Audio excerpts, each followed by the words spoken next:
Okay friends, நம்ம TNPSC group exam சம்மந்தமான videos பார்த்துட்ருக்கோம். இதில் வந்து குரூப் 2 குரூப் 2A இருந்தாலும் சரி, குரூப் 4 இல்லை BA வந்தாலும் சரி, இந்தியன் பாலிட்டின்றது நான் காமனாக எடுத்துக்கிட்டு இருக்கேன். அதில் வந்து இப்போது different sources of the Indian constitution அந்த டாபிக் எடுக்க போகிறேன். அப்படின்னா என்ன அப்படின்னு பார்த்தீங்கன்னா, நம்ம இந்தியன் கான்ஸ்டியூஷன் அப்படின்னு சொல்கிறது வந்து ஒரு பெரிய கான்ஸ்டியூஷன், அதாவது இந்திய பார்லிமெண்ட்டால் உருவாக்கின, அதாவது இந்தியன் கான்ஸ்டியூஷன் அசம்பிளினால் உருவாக்கப்பட்ட இந்தியன் கான்ஸ்டியூஷன் வந்து வேர்ல்டுலேயே பிக்கெஸ்ட் கான்ஸ்டியூஷன். அதேமாதிரி ஸ்மாலஸ்ட் கான்ஸ்டியூஷன் எதுன்னு பார்த்தீங்கன்னா அமெரிக்கன் கான்ஸ்டியூஷன். நான் லாஸ்ட் 2 வீடியோஸ்லேயே நான் சொல்லியிருப்பேன். எனிவே இப்போது அவ்வளோ பெருசாக வந்து ஒரு கான்ஸ்டியூஷனை வந்து செட்டப் பண்ணும்போது அது நம்ம வந்து என்ன பண்ணோன்னா, உலகத்தில் இருக்கிற எல்லா கான்ஸ்டியூஷனும் ஒரு சில டாபிக்ஸ்லாம் நம்ம எடுத்துக்கிட்டோம். இப்போ இதுவே வந்து பெரிய டிபேட்டாக இருக்குது. இன்னும் இந்தியா வந்து ஒரு சுயமாக வந்து ஒரு கான்ஸ்டியூஷனை வந்து நம்மளால் ஃப்ரேம் பண்ண முடியல, வேர்ல்டில் இருக்கிற எல்லாத்துலேருந்து எடுத்துக்கிட்டோம் அப்படின்ட்டு. அது மீனிங் அப்படி இல்லை. வேர்ல்டில் இருக்கிற நல்ல விஷயம், அதாவது இந்த உலகத்தில் இருக்கிற ஒரு நல்ல விஷயம் இருக்கும்போது அதை அக்செப்ட் பண்ணுறதுல ஒன்றும் தப்பு இல்லை. நம்ம என்ன பண்ணோன்னா, வேர்ல்டில் இருக்கிற எந்தெந்த டெமோக்ராட்டிக் கண்ட்ரிஸ் எல்லாமே கான்ஸ்டியூஷன் வச்சுருக்காங்களோ அவங்கக்கிட்டேருந்து ஒரு சில நல்ல விஷயமும் சேர்த்து எடுத்திருக்கோம். நம்ம ஆட்டோமேட்டிக்காக நம்ம நிறையா வந்து ஃப்ரேம் பண்ணியிருந்தாலும். இப்போ இங்கேருந்து நான் ஆரம்பிக்கிறேன், கரெக்டாக இருக்கும். கவர்மெண்ட் ஆஃப் இந்தியா ஆக்ட் 1935 கடைசி ஆக்ட்டு. பிரிட்டிஷ் பார்லிமெண்ட்டு இந்தியா வந்து ஃப்ரீடம் வாங்கிறதுக்கு முன்னாடி ஆக்டை பாஸ் பண்ணது பார்த்திங்கன்னா 1935 ஆக்ட். அதாவது இந்த ஆக்ட் ரொம்ப பெருசு. இதில் ஏகப்பட்ட விஷயம் சொல்லியிருக்காங்க. நான் கான்ஸ்டியூஷன் வந்து அந்த 1935 ஆக்ட், 1999, 1909 இந்த மாதிரி அதுக்கப்புறம் அப்படியே பாஸ்ட்லாம் பார்த்திங்கன்னா அது கிட்டத்தட்ட வந்து ஒரு 8-9 வரும். அது தனியாக ஒரு வீடியோவில் பார்ப்போம். இப்போ 1935 ஆக்ட் வந்து ரொம்ப முக்கியமான ஆக்ட். அதிலிருந்து நம்ம என்ன பண்ணோம், ஒரு சில நல்ல விஷயம் எடுத்துக்கிட்டோம்.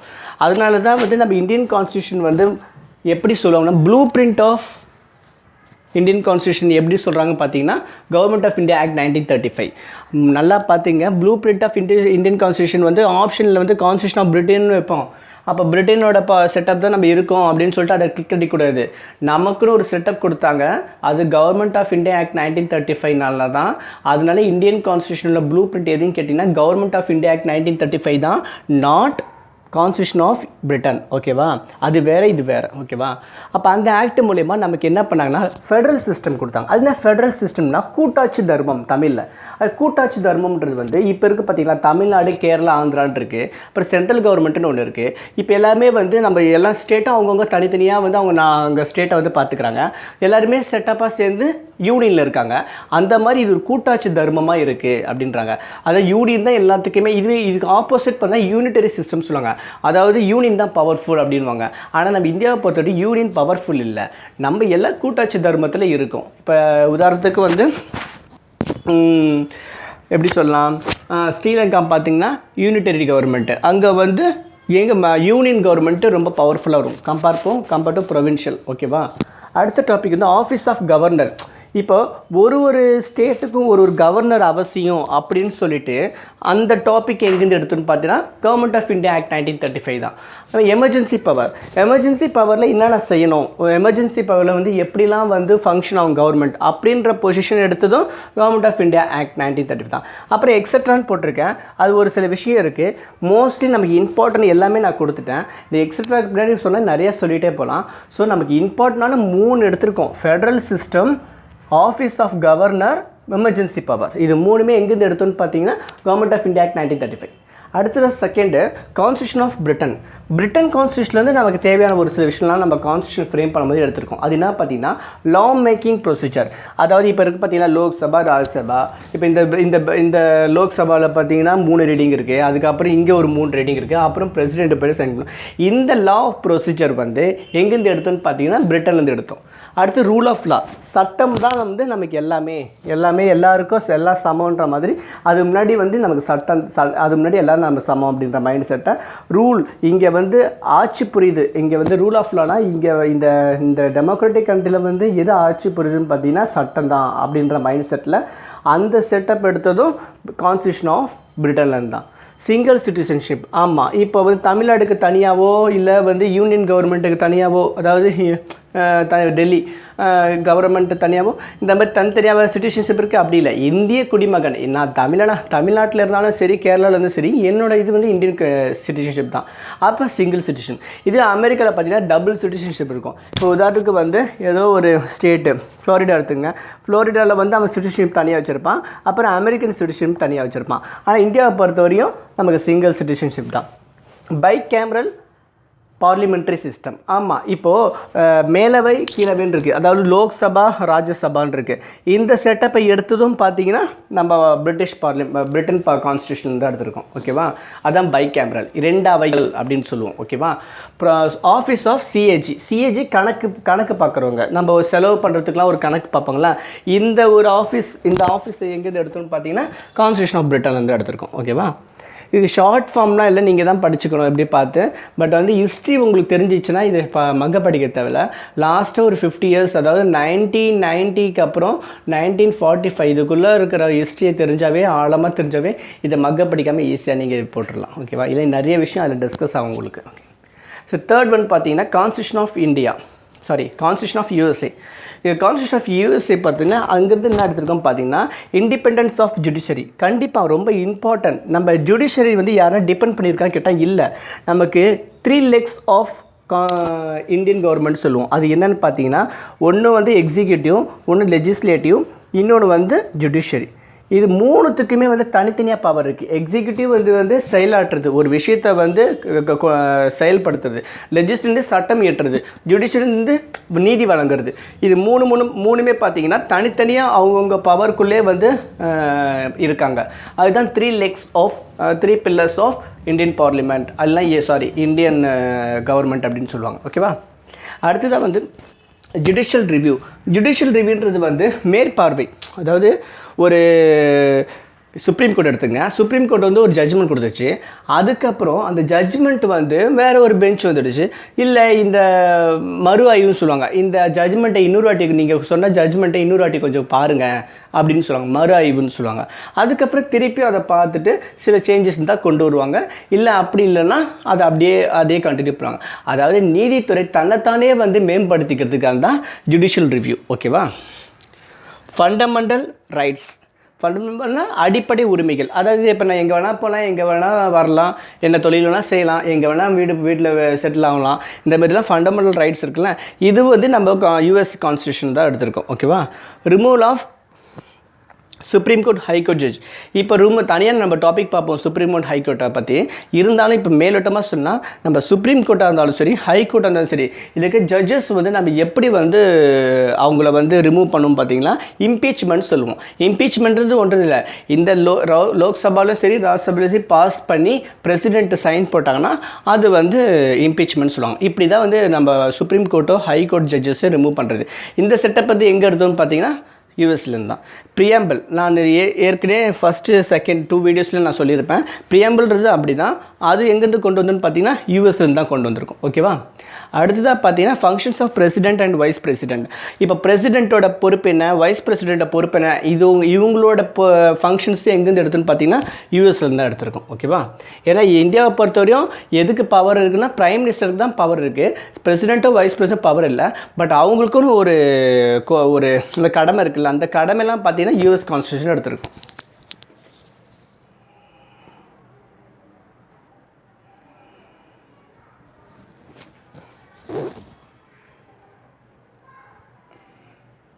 Okay friends. 4th பார்த்தீங்கன்னா கான்ஸ்டியூஷன் ஆஃப் கனடா. அதாவது கனடாலேருந்து நம்ம என்ன எடுத்திருக்கோம்னு பார்த்தீங்கன்னா ஃபெடரேஷன் வித் ஸ்ட்ராங் சென்டர். அதாவது இன்றைக்கி நான் ஃபஸ்ட்டு ஸ்லைட்லேயே சொன்னேன், நம்ம ஸ்ட்ராங்காக வந்து சென்டர் இருக்குது. அதுக்கப்புறமேட்டு அங்கே ப்ராவின்ஸ்லாம் பவர்ஃபுல்லாக இருக்குது. இப்படி ஓவராக பவர்ஃபுல்லாக இருந்துச்சுன்னா, அதாவது சென்ட்ரலில் வந்து ஓவர் பவர்ஃபுல்லாக இருந்துச்சுன்னா அதுக்கு பேர் வந்து யூனிட்டரின்னு சொல்லுவாங்க. ஆனால் சென்ட்ரலில் ஓவர் பவர்லாம் இல்லை, அது கூட்டாட்சி தர்மம். நமக்கும் ஒரு சில பவர்ஸ் கொடுத்துருக்காங்க, யூனியனும் ஒரு சில பவர்ஸ் கொடுத்துருக்காங்க. நமக்குன்றது நான் ஸ்டேட்டை சொல்கிறேன். அப்போது இந்த செட்டப்பை, அதாவது என்னதான் இருந்தாலும் இப்போ முக்கியமான விஷயம்லாம் பார்த்தீங்கன்னா யூனியன் லிஸ்ட்டில் இருக்கும். அதாவது நம்ம டீட்டெயிலாக பார்ப்போம். நம்ம லிஸ்ட்டுன்னு சொல்கிறது வந்து யூனியன் லிஸ்ட், ஸ்டேட் லிஸ்ட், கன்காரண்ட் லிஸ்ட்டுன்னு சொல்லுவோம். இந்த யூனியன் லிஸ்ட்டு வந்து சென்ட்ரல் கவர்மெண்ட் தான் பார்லிமெண்ட்டு தான் வந்து பில் பாஸ் பண்ண முடியும். ஸ்டேட் லிஸ்ட்டு இருந்தது ஃபுல்லாக கண்ட்ரோல் பார்த்தீங்கன்னா ஸ்டேட் கவர்மெண்ட்டு. கண்காரேட்டர் இருந்தது இவங்க 2 பேருமே வந்து இதில் செய்வோம். நம்ம டீட்டெயில் பார்க்கலாம். எனிவே எதுக்கு இந்த விஷயத்தை சொல்கிறேன்னா, இப்போது இது வந்து ஸ்ட்ராங் பவர்ஃபுல் அப்படின்றது வந்து மொத்தமே சென்ட்ரல் கவர்மெண்ட் கொடுத்துக்கோம், யூனியன் எடுத்துக்கோம். பட் நாங்கள் ஆனால் இப்படி இல்லை, நம்ம ஃபெடரேஷனால் நமக்கு அந்த மாதிரி எடுத்துக்கல. பட் இருந்தாலும் முக்கியமான சப்ஜெக்ட் எல்லாமே யூனியன் வச்சுருக்கு. ஒரு சில அத்தியாவசியமான சப்ஜெக்ட்ஸ் எல்லாமே வந்து பார்த்திங்கன்னா ஸ்டேட் வச்சுருக்கு. அதனால் ஃபெடரேஷன் இது கூட்டாட்சி தர்மம் தான், ஆனால் ஸ்ட்ராங் பவர்ஃபுல் சென்டர். அதாவது சென்டருக்கு வந்து நல்ல ஒரு பவர் இருக்குது கம்பேர்ட் டு ஸ்டேட். ஓகேவா, அதுதான் இதோட மீனிங். நம்ம இந்தியன் கான்ஸ்டியூஷனை பொறுத்த வரையும் ஃபெடரேஷனாக யூனிட்டரியாக கேட்டால் ஃபெடரேஷன் தான். பட் இந்த ஸ்ட்ராங்குன்ற மீனிங் என்னன்னா, முக்கியமான சப்ஜெக்ட் எல்லாமே யூனியன் வச்சுருக்கு. ஓகேவா, அதாவது ஸ்ரீலங்கா பார்த்தீங்கன்னா யூனிட்டரி, அதாவது சென்ட்ரல் கவர்மெண்ட்டில் ஃபுல் கண்ட்ரோல் வச்சுருக்கும், டம்மியாக வச்சுருக்கும் ப்ரொவின்ஸை. அந்த மாதிரி இங்கே இல்லை. ஓகேவா, ரெசிடரி பவர் டு சென்டர், அது மிச்ச மீதி பவர் இருக்குது. இப்போ திடீர்னு நாளைக்கு ஒன்று ஒரு ஆர்டிஃபிஷியல் இன்டெலிஜென்ஸ், அதாவது ஆர்டிஃபிஷியல் இன்றைக்கி ரோபோட்டிக்ஸ் வந்து நல்லா டெவலப் ஆகிட்டு இருக்கு. ஆர்டிஃபிஷியல் சப்ஜெக்ட் வந்து நியூ டாபிக். அது வந்து நம்ம 50 வருஷத்துக்கு முன்னாடி கான்ஸ்டியூஷன் வைக்கும்போது நமக்கு அதை பற்றி தெரிஞ்சிருக்க கூட வாய்ப்பில்லை. அப்படி இருக்கும்போது அது நியூ டாப்பிக்காக இருக்கும்போது அதை பற்றி சம்மந்தமான எல்லா விஷயம் வந்து எங்கே போய் சேரும் பார்த்தீங்கன்னா சென்ட்ரல் கவர்மெண்ட்டில் போய் சேரும். ஸ்டேட் கவர்மெண்ட்டு இது சம்மந்தம் இல்லை. அதை மிச்ச மீதி பவர், ரெசிடரி பவர்னு சொல்லுவோம். மிச்ச மீதி மற்ற எதை இந்த கான்ஸ்டியூஷனில் வந்து 3 லிஸ்ட்டு கொடுத்துருக்காங்க. அந்த 3 லிஸ்ட்டு இருக்கிற இல்லாத பவர் எதனா ஒன்று இருந்துச்சுன்னா அந்த பவர் ஃபுல்லாக சென்ட்ரல் கவர்மெண்ட்டில் போய் சேரும், பார்லிமெண்ட்டை. ஓகேவா, சுப்ரீம் கோர்ட் அட்வைசரி ஜூரிஸ்டிக்ஷன். இப்போ சுப்ரீம் கோர்ட் வந்து பிரசிடென்ட் வந்து அட்வைசரி கேட்கலாம்ல, அந்த அதிகாரத்தை எடுத்ததும் கனடாவில் தான். இப்போ ரொம்ப இம்பார்ட்டன்ட். கனடாலேருந்து என்னென்ன எடுத்திருக்கோம், ஃபெடரேஷன் நல்ல பவர்ஃபுல்லான சென்டரு ப்ளஸ் ரெசிடி மிச்சமிதி பவர். அதுக்கப்புறம் சுப்ரீம் கோர்ட்டுக்கு அட்வைசரி ஜூரிஸ்டிக்ஷன், அவங்க அட்வைஸ் பண்ணுற பிரசிடென்ட் அட்வைஸ் பண்ணுறதும் அங்கே தான் எடுத்திருக்கோம். ஓகேவா, 5th பார்த்தீங்கன்னா கான்ஸ்டியூஷன் ஆஃப் அயர்லாந்து. அயர்லாந்து என்ன எடுத்துருக்கோம்னா directive principle of state policy, டிபிஎஸ்பினா directive principle of state policy. அதாவது இப்போ அது என்னென்னா, இது இருக்க ஒரு ஆர்டிக்கல் 13 to 50 சம்திங் இருக்கும், 51 சம்திங் இருக்கும். அது வரையும் பார்த்தீங்கன்னா 36லேருந்து 51 சம்திங் இருக்கும். இது எல்லாமே பார்த்தீங்கன்னா நம்ம ஸ்டேட் கவர்மெண்ட்டு இல்லைனா சென்ட்ரல் கவர்மெண்ட்டு ஒரு லாவை கொண்டு வரும்போது மக்கள் சார்ந்த விஷயங்களை கருத்து வச்சுக்கிட்டு அதை கொண்டு வரணும்ல, அதுதான் அதை பற்றி சொல்கிறது தான் நம்ம கான்ஸ்டியூஷனில் டிபிஎஸ்பி. இந்த கொள்கையை எங்கேருந்து எடுத்தோன்னு பார்த்தீங்கன்னா அயர்லாண்ட்லேருந்து எடுத்திருக்கோம். ரொம்ப இம்பார்ட்டன்ட், அடிக்கடி கேட்டிருக்காங்க. ஓகேவா, அதுக்கப்புறம் மெத்தட் ஆஃப் பிரசிடென்ஷியல் எலெக்ஷன். அப்போ பிரசிடென்ஷியல் எலெக்ஷன் சொல்கிறது வந்து எப்படி நம்ம வந்து பிரசிடென்ட்டில் தனியாக டாபிக் பார்ப்போம். இருந்தாலும் இங்கே சிம்பிளாக சொல்லணும்னா, இப்போது எம்எல்ஏஸ், எம்பிஸ், அதுக்கப்புறமேட்டு வேறு இவங்க எல்லாருமே வந்து ஒரு சிஸ்டம் ஆஃப் ப்ரொபோர்ஷனல் ரெப்ரசன்டேஷன் சொல்லுவாங்க. அது மூலமா பிரசிடெண்ட்டை தேர்ந்தெடுப்பாங்க. இந்த மெத்தட் ஆஃப் எலெக்ஷன் வந்து எங்கேருந்து எடுத்தோம்னு பார்த்தீங்கன்னா அயர்லாந்து எடுத்திருக்கோம். அதே மாதிரி nomination of members of Rajya Sabha by the president வந்து ராஜ்யசபாக்கு எத்தனை மெம்பர்ஸை வந்து நாமினேட் பண்ணலாம்னு பார்த்தீங்கன்னா 12 மெம்பர்ஸ். இந்த 12 மெம்பர்ஸை நாமினேட் பண்ணலாம் அப்படின்ற ரூலை எங்கேருந்து கொண்டு வந்திருக்கோம் பார்த்தீங்கன்னா அயர்லாண்ட்லேருந்து. அப்போ நாமினேஷன் ஆஃப் ராஜ்யசபா இருந்தாலும் சரி, மெத்தட் ஆஃப் பிரசிடென்ஷியல் எலெக்ஷன் இருந்தாலும் சரி, டிபிஎஸ்பி, இது எல்லாமே அயர்லாந்து கொண்டு வந்திருக்கோம். வைமர் கான்ஸ்டியூஷன் ஆஃப் ஜெர்மனிலேருந்து ஒரு சில நமக்கு ஒன்று எடுத்துருக்கோம், ரொம்ப இம்பார்ட்டன்ட். அது என்னன்னு பார்த்தீங்கன்னா, எமர்ஜென்சி டைமில் ஃபண்டமெண்டல் ரைட்ஸ் வந்து கேன்சல் ஆகிடும். அது எங்கேருந்து, இப்போ நீங்கள் வந்து இப்போ உங்களோட உரிமை என்ன பாதிக்கப்பட்டுச்சுன்னா நீங்கள் கோர்ட்டுக்கு போகலாம், யாரையும் பார்த்து பயப்படுறதில்லை. இதே எமர்ஜென்சி டைம், எமர்ஜென்சினா அவசர நிலை சொல்லுவாங்க. அதாவது நமக்கு இந்தியாவுக்கு ஒரே ஒரு வாட்டி வந்து அவசர நிலை வந்து கொண்டு வந்தாங்க. அதாவது இன்டர்னல் எமர்ஜென்சி சொல்லுவாங்க. எக்ஸ்டர்னல் எமர்ஜென்சி பார்த்தீங்கன்னா 1962 சைனா வார், 1965 பாகிஸ்தான் வார், 1971 பங்களாதேஷ் வார், அதுக்கப்புறம் 1975 இந்திரா காந்தி கொண்டு வந்த இன்டர்னல் எமர்ஜென்சி. இது ரொம்ப இம்பார்ட்டன்ட். ஜூன் 25 நிறையா வாட்டி இந்த டேட் கேட்டிருக்காங்க. ஓகேவா, இந்த ஜூன் 25, 1975 இந்திரா காந்தி எமர்ஜென்சி கொண்டு வந்தாங்க. அதுதான் வந்து அடிக்கடிக்க பேசப்படுறது. இப்போ 62, 65, 72 வார்ஸ்லாம் பார்த்தீங்கன்னா, அதுக்கப்புறம் 1919 கூட கார்கில் வார் சொல்லலாமே. அதுக்கப்புறம் 1948 காஷ்மீர் வார் சொல்லலாம். இப்போ இது மட்டும் ரொம்ப இம்பார்ட்டன்ட்டு. இப்போ எதுக்கு இந்த விஷயம்லாம் சொல்கிறேன்னா, இந்தமாரி எமர்ஜென்சி இந்தமாரி டைமில் வந்து இதெல்லாம் வாரில் நடந்தது. ஆனால் இது வந்து எமர்ஜென்சி கொண்டு வந்தாங்க. இது எக்ஸ்டர்னல் அக்ரிகேஷனல், அதாவது வெளிநாட்டு தொந்தரவு இருக்கிறனால போர் வர கொண்டு வந்ததுனால இது எமர்ஜென்சி கொண்டு வந்தாங்க. இது உள்நாட்டு குழப்பங்கள் இருந்ததுனால இந்த எமர்ஜென்சி கொண்டு வந்தாங்க. நம்ம எமர்ஜென்சி டீட்டெயிலாக பார்ப்போம். எதுக்கு இந்த இடத்துல சொல்கிறேன்னா, அந்த டைமில் நீங்கள் கோர்ட்டுக்கு போய் என் உரிமை பாதிக்கப்படுதெல்லாம் வந்து கேஸ் போட முடியாது. ஏன்னா சென்ட்ரல் கவர்மெண்ட் வந்து ஃபுல் கண்ட்ரோல் ஆகிடும். அப்போ சென்ட்ரல் கவர்மெண்ட் ஸ்டேட் கவர்மெண்ட் வந்து டம்மி ஆக்கிடும். அப்போ வந்து சென்ட்ரல் கவர்மெண்ட் நினச்சதை பண்ணும். அதுதான் வந்து suspension of fundamental rights during emergency. அதுக்கப்புறம் அந்த எமர்ஜென்சி பீரியட் கேன்சல் ஆனால் நீங்கள் சுப்ரீம் கோர்ட்டை போய் இந்த மாதிரிலாம் அராஜகம் நடந்ததுன்னு சொல்லிட்டு கேஸ் பண்ணலாம். பட் எமர்ஜென்சி டைமில் நீங்கள் சுப்ரீம் கோர்ட்டை நீங்கள் அணுக முடியாது. என்னோட உரிமை பாதிக்கப்படுது அப்படின்னு சொல்லிட்டு, ஏன்னா சஸ்பெண்ட் ஆகிடும் டோட்டலாக. கான்ஸ்டியூஷன் ஆஃப் ஆஸ்திரேலியா கான்ஸ்டியூஷனை பொறுத்தவரை எப்படி சொல்லலாம் பார்த்தீங்கன்னா, கன்காரண்ட் லிஸ்ட்லேருந்து எடுத்திருக்கோம். அதாவது இப்போ நான் சொன்னேன்ல, யூனியன் லிஸ்ட்டு ஸ்டேட் லிஸ்ட்டுன்னு சொல்லி, இந்த கன்காரண்ட் லிஸ்ட் வந்து அதாவது இது ஒரு சில காமனாக இருக்கும். இவங்களும் கொண்டு வரலாம், இவங்களும் கொண்டு வரலாம். ஆனால் அது ரெண்டுத்துல யார் வந்து இங்கே வந்து பவர்னா திரும்ப யூனியன் தான். பட் அந்த ஒரு சப்ஜெக்டில் கன்காரண்ட் லிஸ்ட்டில் இருந்துச்சுன்னா அது இங்கே 2 பேரை கொண்டு வரலாம். இந்த சிஸ்டம் எங்கேருந்து கொண்டு வந்தோம் பார்த்தீங்கன்னா, ஆஸ்திரேலியாவிலேருந்து கொண்டு வந்திருக்கோம். ஓகேவா? ஆஸ்திரேலியாவிலேருந்து கன்காரண்ட் லிஸ்ட் எடுத்துருக்கோம். ட்ரேட் அண்ட் காமர்ஸ் ப்ரிவென்ஷன், என்னதான் வந்து நம்ம ஃபெடரேஷனாக இருந்தாலும் ஒரு ஸ்டேட்டுக்கும் ஒரு விதமான ஒரு ப்ரொடக்ஷன் இருக்குது. அக்ரிகல்ச்சர் ப்ரொடக்ஷன் இருக்குது, மேனுஃபேக்சரிங் செக்டர் இருக்குது. இப்போ இந்த மாதிரி ட்ரேடு காமர்ஸ் சம்மந்தமான ரூல்ஸ் அண்ட் ரெகுலேஷன்லாம் கொண்டு வந்ததும் அந்த ஆஸ்திரேலியா கான்ஸ்டியூஷன் மூலயமா தான் கொண்டு வந்திருக்கோம்.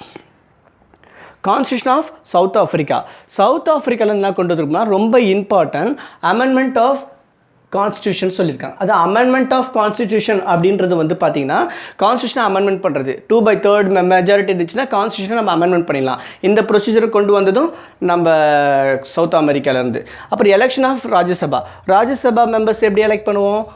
ஒரு ஸ்டேட்டும் வந்து எம்எல்ஏஸ் வந்து ஒரு பிரதிநிதியை வந்து தேர்ந்தெடுத்து அனுப்புவாங்க. இப்போ தமிழ்நாட்டில் பார்த்தீங்கன்னா 18 ராஜ்யசபா எம்பிஸை நம்ம தேர்ந்தெடுத்து அனுப்பலாம். இனிமேல் ஒரு ஸ்டேட்டும் அவங்கவுங்க பாப்புலேஷனுக்கு ஏற்ற மாதிரி எம்பிஸ் இருப்பாங்க. அந்த எம்பிஸ்க்கு ஏற்ற மாதிரி எம்எல்ஏஸ் இருப்பாங்க. அந்த எம்எல்ஏஸ்க்கு ஏற்ற மாதிரி எம்பிஸை செலக்ட் பண்ணி நம்ம ராஜ்யசபாவில் அனுப்பி வைக்கிறோம். ஓகேவா? முக்கியமாக வந்து தமிழ்நாட்டை பொறுத்தவரையும் 18 எம்பிஸ் ராஜ்யசபா எம்பிஸ் இருக்காங்க. ஓகே. 9th பார்த்தீங்கன்னா ஃப்ரான்ஸ்லேருந்து என்ன எடுத்திருக்கோம்னு பார்த்தீங்கன்னா, ரிப்பப்ளிக் சிஸ்டம் எடுத்திருக்கோம். Principle of liberty, equality, fraternity. அதாவது ரிப்பப்ளிக்ஸ்னா இந்தியா வந்து ஒரு குடிமை பெற்ற நாடு. எந்த ஒரு மொனார்க்கியோ இங்கே நமக்கு யாரும் இல்லை. இது வந்து குடிமக்களாக இருந்த நாங்கள் தான் வந்து இதை வந்து எடுத்துக்கிட்டோம். நாங்களே ஃப்ரேம் பண்ணி நாங்களே இது வந்து ரெடி பண்ணிக்கிட்டோம். அந்த மாதிரி மீனிங் தான் ரிப்பப்ளிக். யாரும் டிபெண்டன்ஸ் எதுவும் இல்லை. இறையாண்மை படைத்த ஒரு கண்ட்ரி. அதாவது இப்போ உதாரணத்துக்கு பிரிட்டன்லாம் பார்த்தீங்கன்னா மொனார்க்கி, இன்னும் வந்து இளவரசி டம்மியாக இருந்தாலும் எலிசபெத் ராணின்றவங்க வந்து இன்றைக்கும் மொனார்க்கி ஸ்டேட்டஸில் இருக்காங்க. அது ரிப்பப்ளிக்காக கேட்டிங்கன்னா இல்லை, அது மொனார்க்கி சிஸ்டம். ஆனால் இந்தியாவை பொறுத்தவரை நமக்கு மேலே யாரும் இல்லை, நம்ம பிரசிடென்ட்டு தான் வச்சுருக்கோம். பிரசிடென்ட் தான் ஹெட் ஆஃப் பீப்பிள். அப்போ மக்கள் தான் இங்கே வந்து எல்லாமே. அதனால தான் இந்த ரிப்பப்ளிக் சொல்கிறோம், குடியரசு அப்படின்றோம். Principles of liberty, equality, fraternity. லிபர்ட்டின்றது ஃப்ரீடம், ஈக்குவாலிட்டி சம உரிமை, ஃப்ராட்டர்னி சகோதரத்துவம். இது 3 பார்த்தீங்கன்னா நம்ம ப்ரியாம்பிள்ஸில் இருக்கும். இந்த 3 எங்கேருந்து கொண்டு வந்தோம் பார்த்தீங்கன்னா, ஃப்ரான்ஸ்லேருந்து கொண்டு வந்தோம். ஃப்ரான்ஸில் வந்து நெப்போலியன் போனபார்ட்டு இந்த மாதிரி விஷயத்தெல்லாம் சொல்லியிருப்பார். அதுலேருந்து இந்த 3 கொண்டு வந்தோம், லிபர்ட்டி, ஈக்குவாலிட்டி, ஃப்ராட்டர்னிட்டி. ஓகேவா? அடுத்ததாக வந்து 10th கான்ஸ்டியூஷன் ஆஃப் ஃபார்மர் யுஎஸ்எஸ்ஆர்ன்றது வந்து இன்றைக்கி இருக்கிற ரஷ்யா தான். 1980ஸ்க்கு அப்புறம் பிரிஞ்சிடும். அது 1991 வந்து ஒரு பெரிய ஸ்பிரிட் வரும், அதில் பிரிஞ்சிருது. அங்கேருந்து நம்ம ரஷ்யாவிலேருந்து என்ன எடுத்திருக்கோம் பார்த்தீங்கன்னா, fundamental duties, justice in preamble justice நீதின்னு சொல்லிட்டு ஒரு பெரிய லைன் இருக்குது. அது அங்கேருந்து தான் எடுத்திருக்கோம். அதேமாதிரி ஃபண்டமெண்டல் டியூட்டிஸ்ன்றது நமக்கு கிட்டத்தட்ட 11 டியூட்டிஸ் இருக்குது, தனியாக பார்ப்போம். அதையும் நம்ம யுஎஸ்எஸ்ஆர்லேருந்து தான் எடுத்துருக்கோம்.